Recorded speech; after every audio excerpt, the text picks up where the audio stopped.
اعوذ باللہ من الشیطان الرجیم بسم اللہ الرحمن الرحیم قال رب اشرح لي صدری ویسر لي امری واحلل عقدۃ من لسانی یفقهوا قولی صدق اللہ العظیم وصدق رسولہ النبی الکریم اللہم صلی علی سیدنا مولانا محمد وعلی آلہ وصحبہ وبارک وسلم صلی اللہ علیہ وسلم۔ عزیز ناظرین اور میرے پیارے طلباء و طالبات، السلام علیکم ورحمۃ اللہ۔ آج ہم پھر تابش دہلوی کا پہلا کلام اور اس کے آخری اشعار لے کر آپ کی خدمت میں حاضر ہوئے ہیں۔ تو آئیے چلتے ہیں ان کے تشریح کی طرف۔ گزشتہ لیکچر میں ہم نے شاعر کا تعارف، کلام کی خصوصیات اور ان کی اہم کتابیں جو تھیں اس کے بارے میں پڑھا تھا۔ تو آئیے، تماشا سوز ہے ہر جلوہ انداز یکتائی، تم ہی تم ہو کوئی پردہ بھی اب حائل نہیں ہوتا۔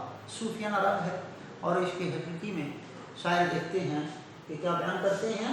کیا محبوب تیرا منفرد جلوہ دیکھنے کے بعد انداز یکتائی، منفرد جلوہ، میرے اور تیرے درمیان کوئی پردہ حائل نہیں ہو سکتا، یا میرے اور تیرے درمیان کوئی حائل نہیں ہو سکتا۔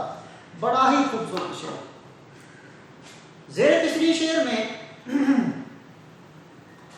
شاعر نے اللہ تبارک و تعالی کی ذات کے جو جلوے ہیں اس کائنات کے اندر، ہر جگہ خوبصورت پھولوں میں، خوبصورت وادیوں میں، خوبصورت مخلوقات کے اندر، تو اس کے بعد شاعر اللہ تبارک و تعالیٰ کی بارگاہ میں عرض گزار ہے کہ اللہ، جب سے میں نے اپنے من میں ڈوب کر تیرا سراغ پا لیا ہے، تجھ تک میں پہنچنے میں، تیرے فضل سے تیرے تک پہنچنے میں جو میں کمال حاصل کر چکا ہوں، اب اس کائنات کے جو رنگ ہیں، اس کائنات کی جو کشش ہے، اس کائنات کے اندر جو لوگوں کو ایک بہکاوا ہے، ایک جو فریب جو ہے، دکھاوا ہے، سراب ہے، میں اس سراب میں نہیں آؤں گا۔ اب میرے اور تیرے درمیان کوئی دنیا کی طاقت حائل نہیں ہو سکتی۔ تو لہذا شاعر نے اللہ تبارک و تعالیٰ کا قرب حاصل کر لیا ہے۔ جگ میں آ کر ادھر ادھر دیکھا، تو ہی آیا نظر، تو ہی آیا نظر جدھر دیکھا۔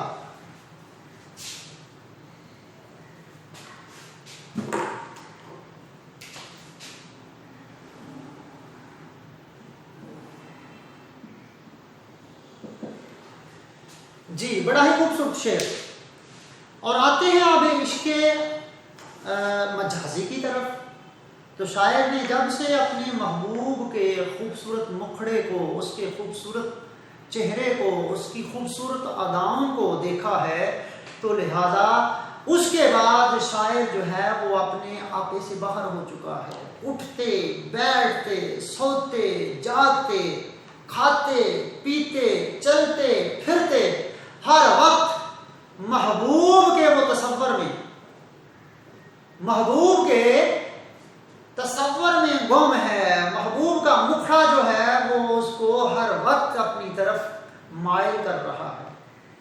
تو لہذا شاعر نے اپنے محبوب کے جو بڑے ہی خوبصورت انداز کو بیان کیا ہے۔ شاعر نے یہاں اپنے محبوب کی خوبصورتی کی یہاں بہترین وکالت کی ہے۔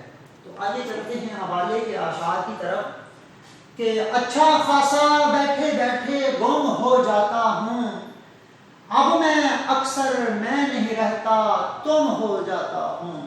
تو زیر تشریح شعر میں عشق حقیقی اور عشق مجازی کا جو رنگ ہے، اس دونوں میں سے کسی ایک رنگ پر آپ بات کر سکتے ہیں، یا پھر آپ دونوں پر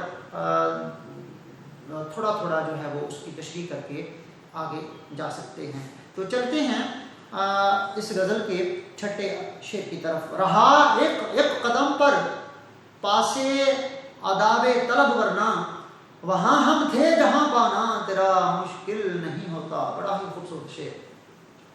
آتے ہیں اس کے مفہوم کی طرف۔ ہے محبوب، ہم نے آداب محبت کو ملحوظ خاطر رکھا، وگرنہ جس مقام پر تھے تجھے حاصل کرنا مشکل نہیں تھا۔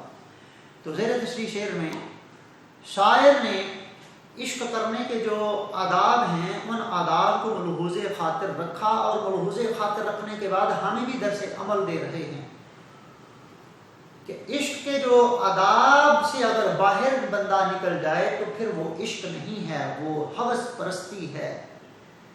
تو عشق کے آداب یہی ہیں کہ اگر آپ کسی سے محبت کرتے ہیں تو لہذا محبت کرنے کے ساتھ ساتھ اس کی رسوائی نہ ہو، معاشرے میں اس کی آپ ذلت کا سبب نہ بنے، رسوائی کا سبب نہ بنے۔ تو شاعر اپنے محبوب سے مخاطب ہے کہ محبوب، میں نے آداب محبت کو ملحوظ خاطر رکھتے ہوئے، پاسی وفا کو ملحوظ خاطر رکھتے ہوئے خاموش رہا، وگرنہ میں جس مقام پر پہنچ چکا تھا اس مقام پر تجھے حاصل کرنا کوئی مشکل کام نہیں تھا، کوئی مشکل بات نہیں تھی، ناممکن نہیں تھا بلکہ میرے لیے ممکن تھا۔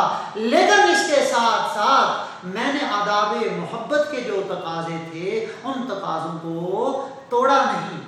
تو شاعر نے اس شعر میں خاندانی عاشق ہونے کا ثبوت دیا ہے۔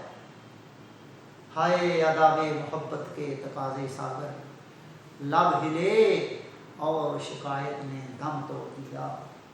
ہم کریں بات دلیلوں سے تو رد ہوتی ہے، ان کے ہونٹوں کی خاموشی بھی سند ہوتی ہے۔ گزر جاتا ہے میرے سر سے وہ پانی کی طرح، برداشت کی بھی کوئی حد ہوتی ہے۔ تو لہٰذا آداب محبت میں برداشت، آداب محبت میں خسارہ ہے، آداب محبت میں آہو فغاں ہے، آداب محبت میں ہجر کا بہت بڑا دریا ہے، لیکن باوجود اس کے اپنے آپ کو غرق تو کر لینا ہے لیکن محبوب کو رسوا نہیں ہونے دینا۔ تو شاعر اپنے محبوب سے بے پناہ محبت کرنے کے باوجود بھی خاموشی اختیار کر لیا ہے۔ شاعر اپنے محبوب کو حاصل کرنے کے باوجود بھی محبوب کو حاصل نہ کر سکا، کیوں کہ اس سے آداب جو محبت کے جو تقاضے تھے، جو شرائط و ضوابط تھی، ان کا جنازہ نکل جانا تھا۔ تو شاعر نے خود کو اپنے آپ کو تباہ تو کر لیا لیکن محبوب کو رسوا نہیں ہونے دیا۔ دیکھنا بھی تو انہیں دور سے دیکھا کرنا، شیوا عشق نہیں حسن کو رسوا کرنا۔ بن نہ جاؤں نہ بیگانہ آداب محبت، اتنا نہ قریب آؤ مناسب تو یہی ہے۔ لہذا آداب محبت کو ملحوظ خاطر رکھتے ہوئے شاعر نے محبوب سے مخاطب ہو کر کہا کہ محبوب میں تجھے حاصل کر سکتا تھا، تجھے حاصل کرنا میرے لیے کوئی مشکل کام نہیں تھا، ممکن تھا، لیکن میں نے آداب محبت کو ملحوظ خاطر رکھتے ہوئے اپنے آپ کو نقصان پہنچا لیا، لیکن تیری ذات پر میں نے حرف نہیں آنے دیا۔ تو آتے ہیں اس غزل کے آخری شعر پر۔ ازل سے اپنا مقصود طلب ہے کون ہے کابش، کہ پائے جستجو شرمندہ منزل نہیں ہوتا۔ مقصود اپنا مقصود طلب کا مطلب ہے کہ اپنا مقصد، اپنا کو عزم حاصل کرنا، پائے قدم جستجو منزل شرمندہ منزل، جس منزل کو ہم حاصل نہیں کر سکے۔ تو آتے ہیں اس کے مفہوم کی طرف۔ اے تابش روز ازل سے ہمارے قدم اپنی منزل مقصود پر پہنچنے میں ناکام رہے۔ تو زیر پچھلی شعر میں شاعر نے بڑے ہی خوبصورت انداز کے ساتھ اس بات کا اعتراف کیا ہے اور درس عمل دے رہے ہیں کہ روز ازل سے اللہ تبارک و تعالیٰ نے جس مقصد کے لیے انسان کو اس دنیا میں بھیجا تھا اس مقصد کو ہم بلا بیٹھے ہیں، اس کو ہم نے پس پشت میں ڈال دیا ہے اور اس دنیا کی رنگینیوں میں کھوئے ہوئے ہیں۔ ہمارا جو آنے کا اس دنیا میں جو اصل مقصد تھا اس مقصد کو ہم بلائے بیٹھے ہیں۔ اس کائنات میں آنے کا مقصد جو تھا وہ کیا تھا، اس مقصد کی طرف اشارہ کیا ہے اور اس مقصد کو اللہ تبارک و تعالیٰ نے اپنے لاریب کلام میں ارشاد فرمایا، الذی خلق الموت والحیات لیبلوکم ایکم احسن عملا، کہ ہم نے زندگی اور موت کو اس لیے پیدا کیا ہے کہ ہم تم میں سے دیکھتے ہیں کہ اچھے عمل کون کرتا ہے۔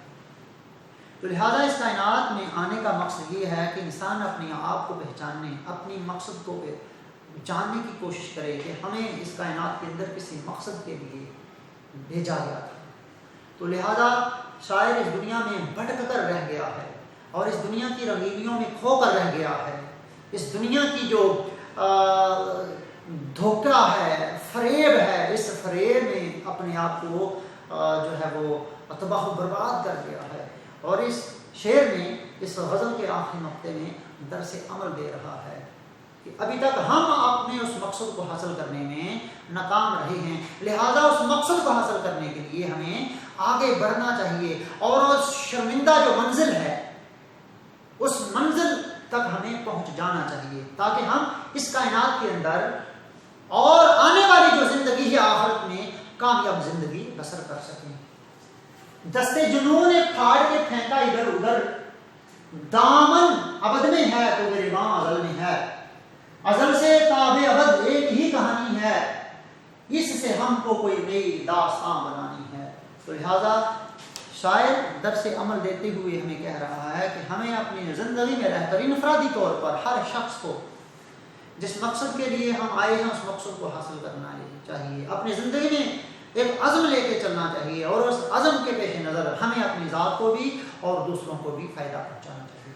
تو عزیز ناظرین، آج ہم سال دوم کے جو حصہ غزلیات ہیں اس کو ہم نے مکمل کر لیا ہے. امید ہے آپ کو اس کی جو تشریحات ہیں، اس کے اندر جو ایک تشریح جو رنگ تھا، حوالے کے اشعار تھے، مفہوم تھا اور اس کے جو معنی تھے اور میرا جو کام کرانے کا انداز تھا، یقیناً آپ کو پسند آیا ہوگا.